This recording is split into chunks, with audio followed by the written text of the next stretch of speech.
fast, where truth moves faster than a Holstein calf. No waiting on some pretty page. We're charting new ground in the digital age. From genomic codes to roll-out facts, we cut through the noise, no holding back.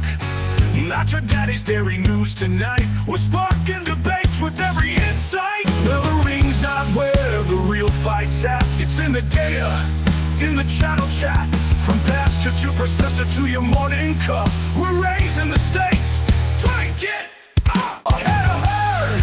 Yeah! Where the future's more than just a word. Ahead of herd. Come on! The bullvine's calling, let your voice be heard. Welcome to the Bullvine Podcast, your go-to for no-nonsense, real talk about dairy farming.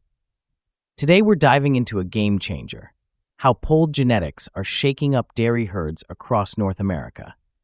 If you've been wondering whether to stick with the old ways or jump into the polled future, we've got you covered with the facts and what it means for your bottom line. So, grab a cup of coffee and let's get started. Welcome back to the Bullvine Podcast, the show that digs deep into the topics that matter to dairy producers. And today we're diving headfirst into a really fascinating and frankly, groundbreaking feature article from the Bullvine. It's got everyone talking in the industry, I think. Yeah, it really does. It's about a shift so fundamental it could really reshape how we think about herd management and profitability, too. Exactly. We're going to break it all down for you. Absolutely. Today, we're embarking on a deep dive into, well, a monumental shift in the dairy world, the unstoppable rise of polled genetics. For decades, it really felt like producers were stuck with this uncomfortable choice, a perceived trade-off between natural hornlessness, which we wanted for welfare, for safety, and the elite production or, superior health traits you need for a competitive herd. Right. That was always the argument. But as our sources from the Bullvine, specifically the article is The End of the Iron, Polled Genetics Take the Lead, and The Polled Revolution, a strategic analysis. As they unequivocally show that era of compromise, it's definitively over. Yeah, the game has changed. So our mission today is to unpack this paradigm shift, explore its true economic impact, which, spoiler alert, is far greater than many probably realize. Oh, much greater. Understand the powerful external pressures that are now driving rapid adoption, and most importantly, map out a practical sort of boots-on-the-ground strategy for producers like you to navigate this new landscape. Yeah, how to actually do it. Exactly. Get ready to rethink everything you thought you knew about dehorning, because the future of dairy, it seems to be hornless, and it's here now. Okay, let's unpack this monumental news then. It's really reverberating through the industry. Our first source, The End of the Iron, it practically shouts it from the headlines, Stanton's Remover PP just claimed the #1 spot on Canada's August 2025 Proven Holstein LPI rankings. Number one. And this isn't just another high-ranking bull. This is a homozygous polled bull, meaning, he guarantees every single one of his offspring will be born hornless. Every single one. Topping a major national index based on actual, real-world daughter performance. For a producer who's been in this industry for a while, how significant is this achievement? Look, it's fascinating. Yeah. Because this isn't just a new bull hitting the charts. This is the irrefutable, the undeniable proof producers have been patiently and maybe even a little skeptically waiting for. Right, waiting a long time. And for literally decades, the argument against polled genetics was simple. And to be fair, historically accurate. Yeah, it was. You had to give up something significant. Production, health, overall genetic merit, whatever it was if you wanted that hornless herd. And the numbers, for a long time, they backed that up. Elite genetics simply came with horns. Dehorning felt like a necessary evil for many. A cost of doing business. But Stanton's Rover PP, with an incredible 38897 LPI and LPI, the lifetime profit index in Canada, it's comprehensive, right? It factors in everything. Milk, fat, durability, health, fertility, basically overall herd profitability. Right, the whole package. Remover's #1 spot fundamentally changes that math. It just shatters it. This isn't just a feel-good animal welfare pick anymore. This is top-tier genetic performance without compromise. Wow. It's that moment where ethics and economics finally truly align, and that clears the path for an industry-wide transformation driven by both sides of the equation. And it really is a monumental shift when you think about that historical context you just mentioned. For nearly 30 years, the conventional wisdom for, keeping on with dehorning was rock solid. Producers had a legitimate excuse, as the Bullvine article puts it. They really did. Choosing polled genetics meant sacrificing vital production, health, conformation traits. The polled gene pool was it was too limited. Severely limited. Which led to legitimate concerns about lower genetic merit and, frankly, the practical challenge of potential inbreeding because of that restricted genetic diversity. Exactly. You didn't have many options. Historically, the polled allele frequency in, say, the U.S. Holstein population was less than 1%. Can you imagine trying to find a competitive polled sire back then? One that could truly stand shoulder to shoulder with the top horned bulls? Almost impossible. Where you took a big hit somewhere else. Incredibly difficult. So for a long time, the dehorning iron, not ideal for the animals or the farm, but it felt like a necessary evil to maintain herd performance and stay competitive. It did. That excuse, as our source so powerfully states, it has just died. Yeah, it's gone.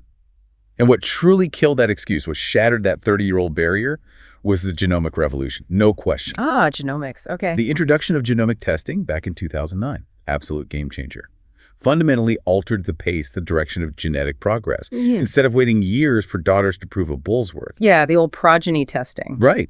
Genomics allows for early and incredibly accurate identification of genetically superior polled animals just by analyzing their DNA markers. It's like having a crystal ball for breeding, almost. It really is. And this dramatically accelerated genetic progress in a way that conventional breeding just couldn't touch. We're seeing this play out in the numbers. Look at the polled gene frequency among Canadian Holsteins. It surged from just 1.5% in 2015. Tiny. To an estimated 12.5% by 2025. That's not just slow growth, that's exponential growth. Huge jump. Fueled directly by the ability to find and use these high-ranking polled sires that were sort of hidden in those hornless bloodlines. One of our sources really highlights this. And the proof of purity is there too, right? It's not just potential anymore. It's undeniable. The April 2025 Holstein Canada LPI evaluation had 9 polled bulls in the top 100 LPI. That solidifies their mainstream status right there. 9 in the top 100. Okay. And in the U.S., top homozygous polled PP sires now average over 1,100 in net merit, NM. And net merit, that's a robust economic index, predicts lifetime profitability. Right. And the heterozygous, the P-fires, genetically on par with their horned counterparts. This isn't just theory anymore. It's proven, demonstrable parity. Yeah. The numbers are there. So it's not just about catching up to horned genetics anymore, is it? The sources actually highlight an accelerated rate of gain for polled. That's fascinating. It is. Between 2011 and 2015, for example, top polled bulls improved their LPI by 162 points annually. Okay. While the top horned bulls, they improved by only 91 points per year in that same period. So polled gained faster. Much faster. Polled sires showed a 178% higher rate of genetic gain during that specific window. This isn't just parity. This data suggests a really compelling trajectory where polled genetics might very well soon lead the entire industry. Dude, not just match. Pushing the boundaries of what's possible in genetic improvement. So for a producer, investing in polled isn't just keeping pace anymore, it's potentially getting ahead of the curve. Okay. And Stanton's remover PP is the poster child for this then? Precisely. He's the poster child for this new, exciting era. His #1 ranking at 388097 LPI is a landmark achievement, not just for him, but for the whole polled breeding movement. And the critical distinction here, Sarah, is that he is the first homozygous polled bull to top a major national index based on actual daughter performance. Not just genomics, real daughters. Exactly. This isn't just a prediction, which is powerful, don't get me wrong. This is real-world proof, derived from hundreds of daughters across dozens of herds. That gives incredibly high reliability and consistency in his performance. Right, confidence. So for producers, this means you're investing in a bull that doesn't just promise, but guarantees 100% polled offspring. Guarantees it. This eliminates that last bit of the trade-off. It allows for a rapid, seamless polled transition without any compromise on top-tier genetics. It just fundamentally reshapes the risk-reward calculation, gives producers real confidence in that investment. And remover isn't an anomaly, which is another really crucial point for listeners. The sources also point to other elite examples, right? Definitely not an anomaly. They mentioned FB 80084, Ada Bayo PET. He consistently ranks among elite proven peat sires on the US TPI lists. TPI, Total Performance Index, another big one. Right. Another major index balances production, health, type. These examples show there's a diverse, growing pool of high-ranking polled genetics available. It's not a one-off miracle bull. It's a clear, sustained trend. The depth is there now. Okay, so the trend is clear. For producers looking to embrace this, maybe we should quickly cover the basics of polled inheritance, just to be sure everyone's on the same page. Yeah, good idea. It's actually pretty straightforward. It's controlled by a single dominant gene. Dominant. Okay. Meaning, if an animal inherits just one copy of the polled allele, they'll be born hornless. Just one copy does it. This simple pattern gives us 3 main genotypes, each with different implications for your breeding program. First, you have PP homozygous polled, 2 copies of the polled allele. Okay, PP, double polled. They are, of course, phenotypically hornless. But the strategic part is they will pass a polled allele to 100% of their offspring. Every single calf is guaranteed hornless, no matter who the mate is. Doesn't matter what the cow is. Doesn't matter. This PP genotype is truly the cornerstone for an accelerated, really rapid herd transition. If you want to get there fast, PP is the tool. Right, so use a PP bull, every single calf is polled. Simplifies things immensely. Then we have PP heterozygous polled. Right, PP, 1 polled allele, 1 horned allele. So mixed genetically. Mixed genetically, but they're also phenotypically polled. They won't have horns themselves. They look polled. They look polled. However, on average, they only transmit that polled allele to 50% of their progeny.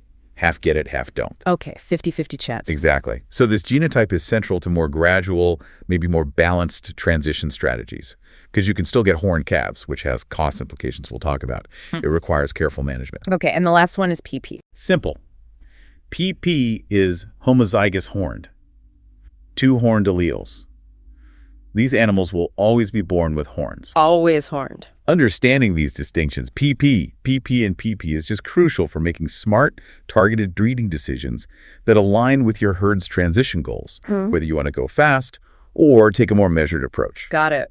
Okay, one common point of confusion our sources bring up, and I've heard this too, is the scurs anomaly. Ah, yes, scurs. Producers might see scurs, those little loose horn-like growths, and mistakenly think, oh, the polled breeding failed, or this animal isn't really polled, but that's not right, is it? Not at all. Yep. And it's really critical to clarify this. Scurs are definitely not a genetic failure of the polled trait itself. Oh, yeah. They are actually controlled by a completely separate gene. Different gene entirely. Different gene. And its expression is sex-influenced. It acts dominant in males, but recessive in females. Oh, interesting. So more common in bulls. You'll see them more often in bulls, yes. But here's the key point. Scurs only appear on heterozygous polled animals. Only on the poob ones. Only on the PP. You will never see scurs on a homozygous polled PP or a homozygous horned PP animal. Okay. So, in a way, their presence is actually a useful visual indicator that an animal is a PP carrier. Like a little flag saying, I'm PP. Exactly. Which highlights the critical importance of staff training for accurate identification and recording. You absolutely do not want to accidentally dehorn a calf with scurs thinking it's fully horned when it's actually carrying that valuable polled gene. Oh, yeah. That would be a very costly mistake, genetically and financially. Huge mistake. Wipes out the benefit right there. So what does this all mean for you, the dairy producer listening today? Big picture on the genetics. Big picture. The genetic quality is no longer a barrier. Full stop. Yay. You can have elite high-performing cows and be hornless. You no longer have to choose between optimal performance and enhance animal welfare or improve farm safety. That choice, it's now obsolete. The genetics are there. Okay, so the genetic barrier is clearly gone. Incredible possibilities for breeding there. But in farming, breakthroughs only really matter if they make economic sense, right? The bottom line. Always comes back to the bottom line. So let's peel back the layers of what you think dehorning costs. Because our sources reveal a financial drain that's far deeper than most producers probably realize. Yeah. Much deeper. When we talk about the comprehensive economic calculus of dehorning, what does this actually uncover for our listeners? Well, it raises a really important question, doesn't it? Are producers truly calculating the full financial drain of keeping a horned herd? Probably not everything. Exactly. Many just look at the obvious, the direct costs, which, frankly, are just the tip of a very large and eroding iceberg. Tip of the iceberg. Okay. The indirect costs, the ones that are often unquantified, maybe ignored, they are a continuous silent drag on profitability. And for a typical 500-cow operation, we're not talking minor expenses here, these figures can quickly hit 6 digits over time, accumulating silently in the background. 6 digits. Wow. It's a significant, often overlooked burden on your bottom line. Okay, let's break those costs down then, starting with the direct expenses, because even they've become more complex lately, haven't they? They absolutely have. Industry analyses traditionally put the procedure and labor for dehorning somewhere between, say, $6 to $25 per head. Wide range. Wide range, yeah. But a widely accepted average was often in the $12 to $13 range. But like you said, that's not even the full direct cost anymore. Right. What changed? Mandatory pain mitigation. This is now, frankly, non-negotiable across most of North America. Okay. Your regulations. Exactly. New regulations, like the NFACC Code of Practice in Canada, updated in 2023, and the U.S. National Dairy Farm Program 5.0, which covers, over 98% of the U.S. milk supply? Pretty much everyone, yeah. Both now mandate documented pain control for any horn removal procedure. Yeah. Disbudding, dehorning, doesn't matter. Mandate, not optional. Not optional. It's a strict compliance requirement. And this adds, at a minimum, about $3.25 per calf just for the local anesthetic and the systemic NSAIDs, the anti-inflammatories. Okay, so $3.25 just for pain meds. Just for the required pain meds to manage both the immediate pain and the post-procedural discomfort. So you combine the procedure, the labor, and the mandatory pain medication. The minimum direct cost of dehorning a single calf now sits somewhere around $15 to $18. $15 to $18 minimum direct cost. Okay, and that's before we even touch the indirect costs, which are often much larger. And those hidden costs, that's where the economic argument for polled really gets strong, isn't it? Undeniable. Let's start with what our sources call growth performance loss. Okay, growth loss. They highlight that the physiological stress and the pain from dehorning cause a well-documented setback in calf performance. It's proven science. How so? We're talking reduced feed intake, slower average daily gain, ADG, for weeks following the procedure. Weeks, not just days. Weeks, and this isn't just about a few pounds here or there. There's a strong scientifically proven link between pre-weaning ADG and a heifer's subsequent first lactation milk production. Oh, yeah. So it affects them long term. That's exactly. This early life stressor isn't just temporary. It has lasting negative economic consequences on that animal's lifetime productivity. The estimated economic value of just this production drag, around $4.50 per calf. $4.50 just from slower growth. And it compounds across your entire calf crop, year after year after year. Wow. Okay, what else? Health complications. Absolutely. Very real health complications. Dehorning, by its nature, creates an open wound. Any open wound significantly elevates the risk of infection, other complications, things that need extra treatments, vet care. Makes sense. Our sources indicate the probability of needing treatment is somewhere between 3% and 8% for dehorned calves. Okay. Compare that to only 1% to 3% for their polled counterparts.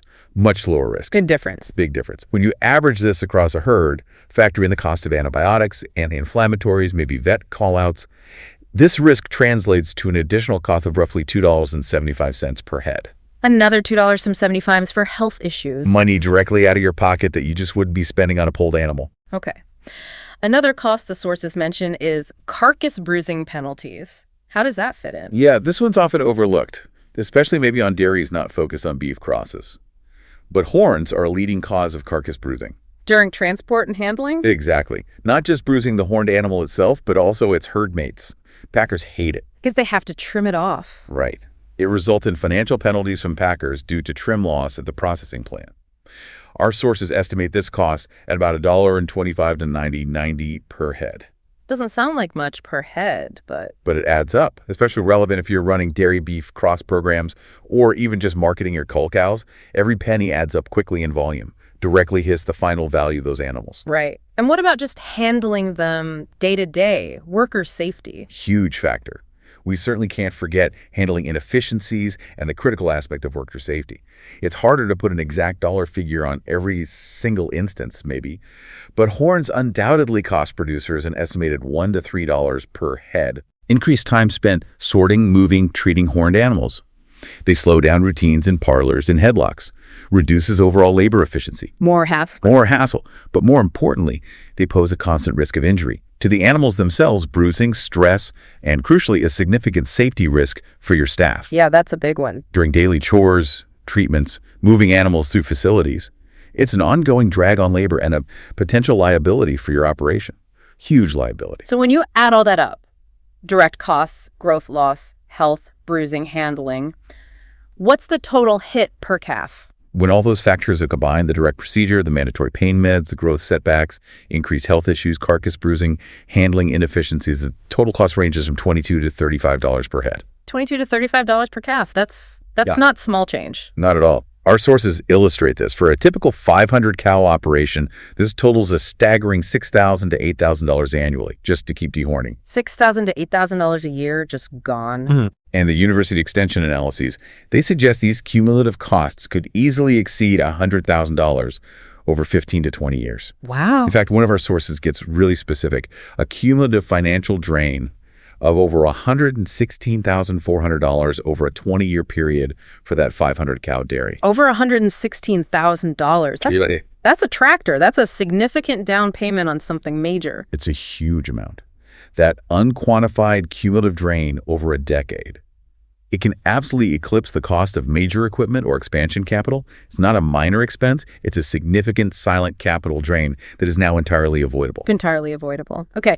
And what about this trap of partial adoption the sources mention? That sounds bad. It is bad. It's a critical point, often overlooked. This is a particularly damaging financial scenario where a producer starts paying premiums for polled semen, which, like we said, can be 15, 25% more expensive. Right. The PP or good PP semen costs more. But because they're maybe primarily using heterozygous PP pioneers to manage cost, they still get maybe 50% horned calves. So they still incur roughly half the traditional dehorning costs for those horned calves born from those matings. So you're paying extra for semen A and D, still paying to dehorn half the calves. Exactly. It's like buying a hybrid car, but only using electric mode half the time while still paying for premium gas the rest of the time. You're paying a premium for only partial savings. The worst of both worlds, kind of. Pretty much. Higher input costs for the genetics without fully realizing the operational savings of having a truly hornless herd. It's a cash flow drain without the full benefit. Really inefficient. That's a really important distinction. Highlights the need for a clear strategy, not just dabbling. And it's not just about what you save, right? It's also about what you might gain in market value. Good point. Our sources highlight that the 100% poll designation is rapidly becoming a recognized premium for breeding stock. For heifers, bulls. Especially high-value replacement heifers, service bulls, particularly in private sales. It's maybe not always tracked consistently in public auctions here yet. Not yet, maybe. But data from places like Australia, it shows tangible premiums. $15 to $30 AUD per head for polled breeding animals. That shows an emerging market preference. A value signal. Definitely. And beyond direct sales, polled status also acts as a crucial risk management tool. Ensures continued access to high-value markets, which I think leads nicely into our next theme.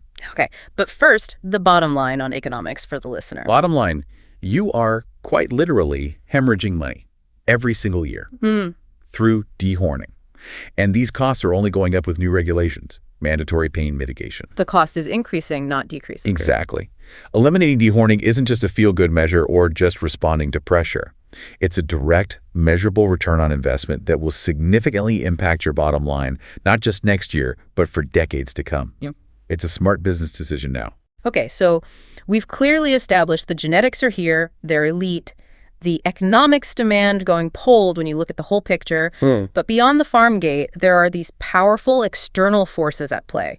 It really seems like regulators and the market are making this transition less of an option, more of an imperative. That's absolutely right. It's not just about what's happening on your farm anymore. Right. If we connect this to the bigger picture, these external pressures are fundamentally reshaping the business environment for dairy. They're creating a scenario where polled status is rapidly becoming the expected standard, not just a nice to have. The expectation. The expectation. Yeah. And critically, failing to adapt poses a significant market access risk. This isn't just about keeping up. It's about future-proofing your entire operation, securing your place in the supply chain going forward. Okay, let's dig into this new regulatory landscape first, because it's already here. It's impacting producers right now. It is. Both Canada's NFACC Code of Practice, the 2023 update, and the U.S. National Dairy Farm Program 5.0. They've introduced significant changes. Tell us about the Canadian Code first. The Canadian Code, NFACC, it unequivocally requires both local anesthesia and a systemic NSAID for any horn removal. No ambiguity. Both. Local and systemic. Both. It's not a recommendation. It sets a clear, auditable standard. And critically, the NFACC code also strongly encourages using polled genetics as the preferred method. Preferred method, okay. That's a clear regulatory endorsement for a genetic solution over just a management practice. And that strong encouragement, it becomes more forceful when you think about audits, right? It quickly becomes a de facto mandate when you consider the audit trail. And in the U.S., the Farm Program 5.0 also now mandates documented pain management for disbudding. So same pressure in the U.S.? Same pressure. It universalizes the increased cost and, crucially, the increased administrative complexity for American producers. So Canada or the U.S., these rules mean more than just changing practice. They require an extensive, meticulous audit trail. The paperwork. The paperwork. Compliance is non-optional. Programs like Canada's ProAction, for example, require rigorous audits. Records, protocols, maybe even video evidence, detailed vet logs. Right. Proof. Proof. Failure to provide documented proof of pain control. It can lead to corrective action plans, maybe financial penalties, and most critically, it can jeopardize your access to processors and co-ops that require that certification. Losing your market. Exactly. The beauty of polled genetics here, it eliminates this paperwork headache entirely. One genomic test gives you permanent, irrefutable verification of hornless status at birth. Done. Beats years of logging pain meds. Beats years of ongoing documentation and audits. It's a permanent solution to a recurring compliance headache. Huge operational advantage. Okay, huge advantage for compliance, peace of mind. But it's not just regulators setting these standards. The market is speaking too, right? The supply chain. Absolutely. The voice of the market, particularly the powerful supply chain, is another major driver. Major food companies, big retailers, they are actively translating evolving consumer sentiment into formal sourcing policies. Policies that explicitly favor polled genetics. Favoring polled. Why? They're positioning it as a key animal welfare credential. This is where it gets really interesting for your long-term market security. Okay. These are global brands, and they are listening very carefully to their consumers. Let's look at some of these corporate policies. Like who? Nestle, for example. Yeah. Global food giant. They identify dehorning as a key focus in their global commitment to animal welfare. They target phasing out dehorning without anesthesia and analgesia from their entire supply chain. Okay, that's a clear signal. Huge signal. General Mills, another household name. They directly support responsible polled breeding practices as a primary means to eliminate dehorning. They even cite the success this approach has already had in the beef industry. So they see it works elsewhere. They see it works. And Dunkin' brands, even more explicit in their public statements, they say they support the use of polled genetics to promote polled or naturally hornless cattle to eliminate the need for dehorning. And they directly call on all their suppliers to embrace this effort. Calling on suppliers, that's direct pressure. It is. These aren't just suggestions. These are clear public directives, and they will increasingly impact where and how these companies source their dairy products. It affects your contracts. And it makes sense why polled is so strongly preferred by these big brands, doesn't it? Perfect sense. For them, polled genetics offer a superior, permanent, and fundamentally audit-proof animal welfare credential. Audit proof, that's the key. That's the key. It's a biological fact. You verify it once with a simple genomic test at birth. Done. No ongoing auditing, no complex management protocols to prove compliance for the lifetime of that animal. Right. Unlike pain management protocols. Yeah, exactly. Pain management protocols, they're subject to human error. They're difficult to verify consistently across thousands of different farms. They require continuous, meticulous documentation. A lot more variables. A lot more variables. Polled status provides a level of market security, brand protection, and simplified compliance that even the best management protocols just can't match. It's a verifiable, permanent solution. It removes future questions, future risks for them. Okay. And this global momentum, it's not just North America you mentioned. Not at all. We can look internationally, especially Germany, for a really predictive model of how quickly things can change once these drivers align. Germany, what happened there? Germany provides a compelling case study in exponential adoption. They implemented a stricter Animal Welfare Act in 2019, similar impact to NFACC, raised the bar, raised the cost for dehorning practices. Okay. And the use of polled genetics just exploded. In 2023, 21% of all genomically tested Holstein females in Germany were polled. 21%. Up from what? Up from very low single digits just a few years prior. And the projections for 2025. They indicate a staggering 72% of all Holstein matings in Germany will be to polled sires. 72%. Wow. That's 40% of PP, 32% of PP. It demonstrates an incredibly rapid industry-wide pivot once you have genetic parity and that regulatory and market pressure aligns. Things move fast. Very fast. Any other examples? Australia is another country showing strong and growing interest as well. So the implication for North America? It's clear. The transition here will very likely follow a similar exponential curve, not linear, exponential. Okay. Early adopters. They'll capture significant advantages, not just cost savings, but market positioning, reputation. Those who delay adoption. They'll eventually be forced to adapt under increasing pressure. And they might find themselves significantly behind the industry standard very quickly, struggling to meet market demands, facing higher compliance costs. Playing catch-up is expensive. It's not a gradual shift then. It's a rapid acceleration, potentially. Rapid acceleration is the key takeaway there. So what does this all mean for you, the dairy producer listening? It means this is more than just compliance. It's insurance for your business. Insurance. How so? Leading companies prefer biological proof polled status over management protocols because it's audit-proof, verifiable, permanent. This means market access, securing those contracts with major processors and retailers, avoiding potential penalties. It's increasingly tied to polled status. It's not just about being compliant anymore, it's about being preferred, securing your long-term viability in a changing marketplace. Okay, so we've firmly established it. The genetics are here, elite performance, the economics demand it, looking at the full picture, and these external pressures are rapidly accelerating the whole transition. Now, the million-dollar question for our listeners, how do you actually make this transition on your farm? What does a realistic, boots-on-the-ground roadmap look like? Right. This is where the rubber meets the road, and it raises an important question. For producers today, the risk isn't really genetic lag anymore. That barrier's fallen. We covered that. Genetics are good. Genetics are good. The biggest risk now, it's operational failure, like accidentally dehorning a genetically polled calf. Oh, right. You mentioned that. A successful transition is a highly strategic process. It's not just about buying different semen. It absolutely requires careful planning tailored to your specific operation. And the biggest threat to your investment in polled genetics is, surprisingly, human error undermining those genetic gains. Okay. Critical point for risk mitigation. So let's start with phase 1, establishing a genetic baseline. What does that involve? Why is it the essential first step? Essential first step. Typically over the first, say, 1 to 2 months or maybe throughout your first year, comprehensive genomic testing on all your replacement heifers. All of them. Non-negotiable. Non-negotiable. The great news is standard genomic testing packages now include polled status. It's simple, highly cost-effective, often around 50, 60 liters per animal. Okay. Reasonable cost. Benefits. Benefits are immense. Immediate. It gives you an invaluable, precise inventory of your existing genetic resources. Right away, you identify any current heterozygous PP polled carriers in your herd. Find those hidden TPs. Find the hidden PPs, animals that look polled but could still pass on the horn gene. This baseline data is crucial because it enables incredibly precise sire selection. Optimize your matings. It accelerates overall genetic progress by helping you find your most valuable polled genetics. And critically, it prevents inefficient and costly matings. Like breeding 2 PPs together. Exactly. By knowing who is PEEP, you avoid breeding 2 PP carriers together, which, on average, gives you that costly 25% chance of producing horned calves you still have to dehorn. Waste of money and effort. Makes sense. So initial steps in phase 1. Initial steps.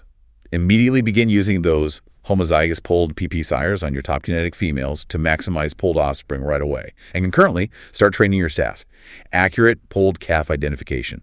That training needs to start day 1. Okay. What about the financial expectations for that first year? Is it immediate savings? No, absolutely not. And this is a crucial reality check our sources really emphasize. Producers should fully expect cash flow to be negative in year 1. Negative. Okay. And potentially into year 2. Why? You're paying premiums for that polled semen 15-25% more expensive, remember? Right. While you're still dehorning calves born from previous breeding cycles before you shifted to polled, you're effectively managing 2 different systems for a period. incurring costs on both ends. Okay, so plan for that initial investment period. Plan for it. It's important to plan for maybe 18-24 months before you start seeing real, tangible operational savings kick in.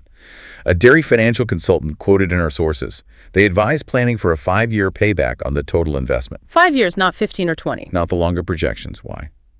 The dairy business changes too fast. You need to see that return within a manageable period to justify the investment in such a dynamic industry. 5 years is a more realistic business planning horizon. Okay, good practical advice. So it sounds like the specific transition strategy really needs tailoring to the operation's size, goals. What do the sources recommend there? That's right. No one-size-fits-all approach. For small operations, typically 100, 300 cows, a more gradual approach is usually recommended. Gradual, meaning? Primarily using heterozygous PP sires over a longer period, maybe 6 to 8 years. The focus here is careful cash flow management. Absorb those initial semen premiums without too much financial strain. Slowly build up the polled gene frequency. Okay. Makes sense for smaller herds. What about medium size? For medium operations, say 300, 800 cows, the suggestion is a balanced mix, both heterozygous PP and homozygous PP sires. Mix and match. Mix and match. This strategy targets achieving about 90% polled calves in a more accelerated 5-6 years. It allows a good pace of transition without totally overburdening the finances. Strikes a balance between speed and cost. Okay. And the big herds, 800 plus cows. For large operations, 800 plus cows, an accelerated program is strongly advised, emphasizing the predominant use of homozygous PP sires. Go hard with PP. Go hard with PP.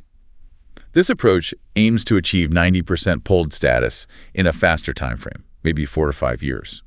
Through aggressive strategic genetic management, they can capitalize on economies of scale, larger genetic base, faster turnover. Can you elaborate a bit more on that strategic genetic management, especially with PT sires?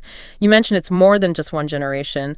The sources talked about genetic multipliers. Absolutely. That's a brilliant distinction. Sophisticated use of PP sires is more than just making one generation of polled calves. It's an investment in creating what our sources call genetic multipliers.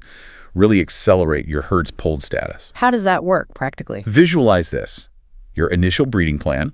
You breed an elite PP bull, guarantees 100% polled offspring, right, to your best horn cows. Okay.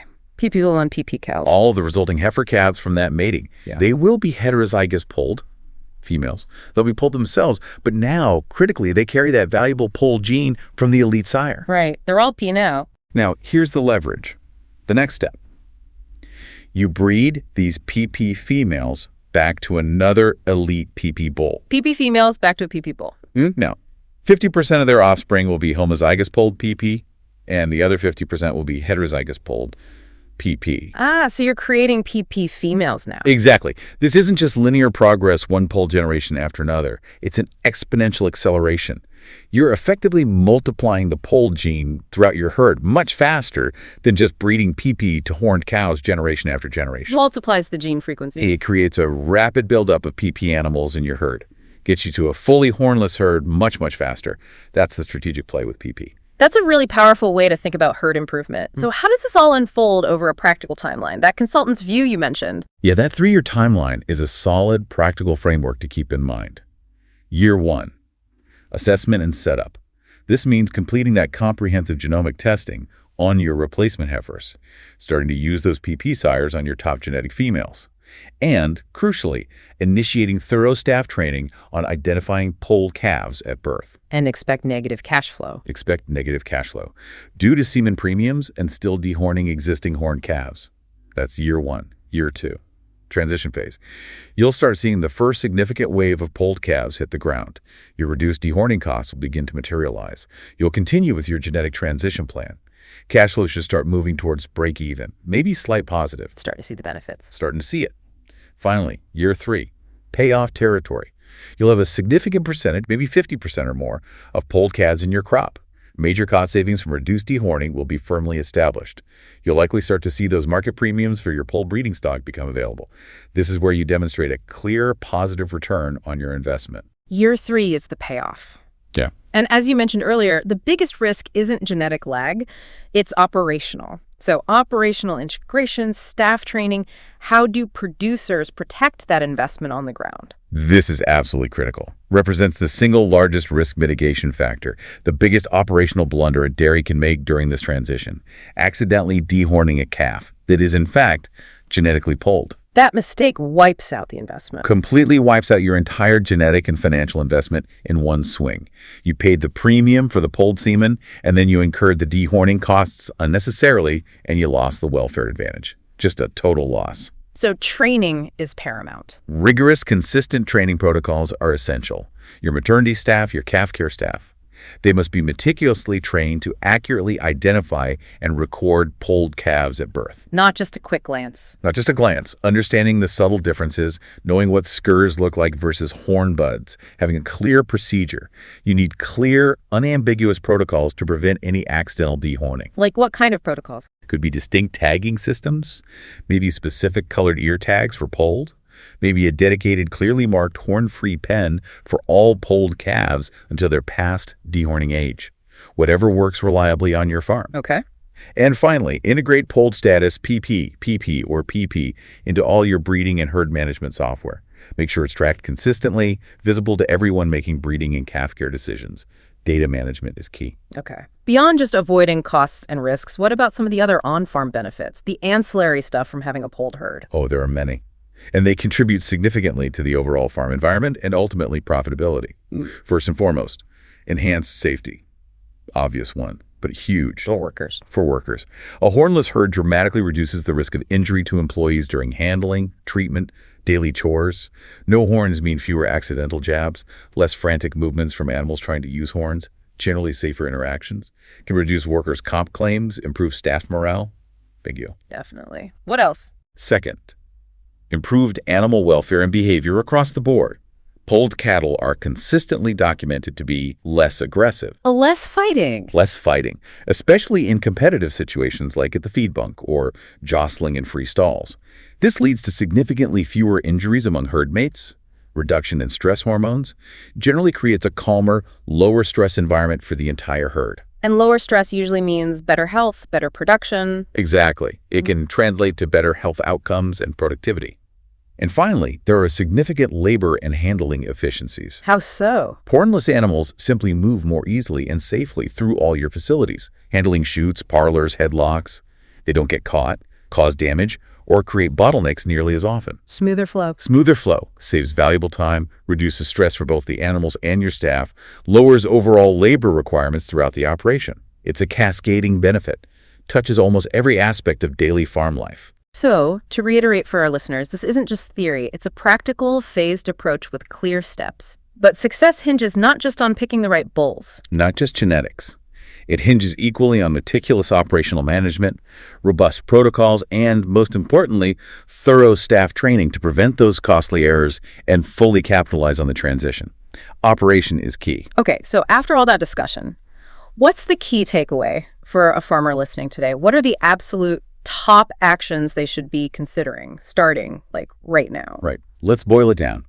From everything we've discussed, here are the crucial, immediate steps producers really need to take to embrace this polled revolution and secure their future. First, stop hemorrhaging money unnecessarily. That $22 to $35 per calf you're spending on dehorning, it adds up. Potentially over $116,000 for a 500-cow dairy over 2 decades. It's a significant, avoidable financial drain. That's the action. Start genomic testing your replacement heifers today. Map your unique herd's genetic landscape. Immediately identify current polled carriers. It's a low-cost, high-return first step to launch your transition strategy. Know what you have. Okay. Number 1, test your heifers. What's second? Second, embrace regulatory compliance made easy. New NFACC farm program mandates. They require documented pain control for dehorning. That means more paperwork, more auditing, more operational cost and hassle. Polled fixes that. Polled genetics eliminates this headache entirely. One simple genomic test provides permanent, irrefutable, audit-proof verification of hornless status. Beats years of ongoing documentation and compliance audits. Simplify your life. Got it. Third point. Third, cash in on market premiums and secure your future. Major food companies, Nestle, General Mills, Dunkin', and Blexel, they are actively seeking suppliers who prioritize animal welfare. Verifiable polled status is quickly becoming a key credential. So position yourself now. Position yourself now before this becomes just table stakes, a basic requirement for market access. Secure your supply chain, enhance your reputation, maybe even earn a premium for your polled breeding stock. Get ahead of the demand curve. Okay. Fourth action item. Fourth, plan your breeding smartly and strategically. Use those homozygous PP sires on your elite females for 100% polled calves if you want to aggressively accelerate your transition, create those genetic multipliers. Or mix with heterozygous PP sires to manage cash flow while still making steady progress. But critically, never breed two PP carriers together. Avoid that 25% chance of horned calves that still need dehorning. Use your genomic testing data to guide every mating. Smart breeding. Okay. And the last one. And finally, number 5, train your team or pay the price. The single biggest risk in a modern polled transition isn't genetic lag. It's accidentally dehorning a genetically polled calf. That mistake wipes out your entire genetic and financial investment in one costly swing. So invest in training. Invest in clear staff training, robust, unambiguous protocols. Ensure polled calves are correctly identified and managed every single time. Protect your long-term vision, protect your investment. It's absolutely essential. Those are truly great and actionable points, really practical stuff. Yeah, hopefully helpful. And that's about all the time we have for today's deep dive into the polled revolution. For more articles and insights like this, be sure to visit our home at www.thebullvine.com. And don't forget to subscribe wherever you get your shows so you don't miss our next deep dive. Thanks for listening. Thanks for hanging out with us on the Bullvine podcast. If you learned something today, hit subscribe and share this episode with your farm buddies. The dairy world is changing fast. From genetics to animal care to profitability, staying ahead means staying informed. This is the Bullvine, wishing you smooth milking and fat checks. Catch you next time.